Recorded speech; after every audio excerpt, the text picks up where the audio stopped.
बैठने के बाद इनकी जो है सो ध्यान लग गया और वो ध्यान 1-2 दिन के लिए लगा, कम से कम 5129 वर्ष के लिए लगा। कहते हैं कि ध्यान लग गया। अब वहाँ लक्ष्मी वैकुंठ में जो है सो इनको ढूंढ रही है। जब ये नहीं मिलते हैं तो मन में जो है सो नारद जी को स्मरण करती है। नारद जी आते हैं तो नारद जी को देखकर लक्ष्मी जी प्रश्न करती है, कहती है निर्गते नारदा सुखवा भगवान बद्र नारायण, हे नारद आपने कहीं परमात्मा को देखा? तो नारद जी ने कहा कि ब्रह्म नद्या सरस्वती आश्रम पश्चिमे तटे श्याम प्रासैति पुष्पवारी श्री राम सर्वत्र वर्धने तास्मिन् स्वाश्रमे व्यासोपति खंड मंडित।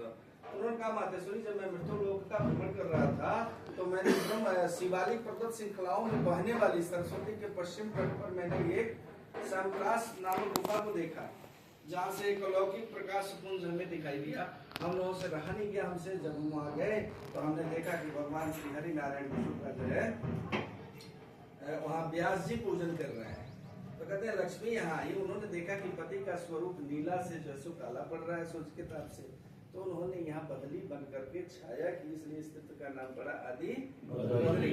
अब यहाँ कहते हैं कि यहाँ 4 धाम की गणना है। यहाँ सरस्वती उद्गम स्थल केदारनाथ और आदि बद्री, ऊपर मंत्र शक्ति से प्रकट देवी हैं माता मंत्रा देवी। कहते हैं कि जो मनुष्य इस कलयुग में इन 4 तीर्थों का दर्शन करता है उसे बद्री नारायण केदारनाथ गंगोत्री जमुनोत्री जाने का फल यही प्राप्त हो जाता है।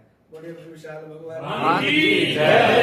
ये डॉक्टर साहब ये मुख्य पुजारी यही है यहाँ, ये बद्रीनाथ आज ही नहीं मुख्य पुजारी ये है। अब आपको बता रहे थे कि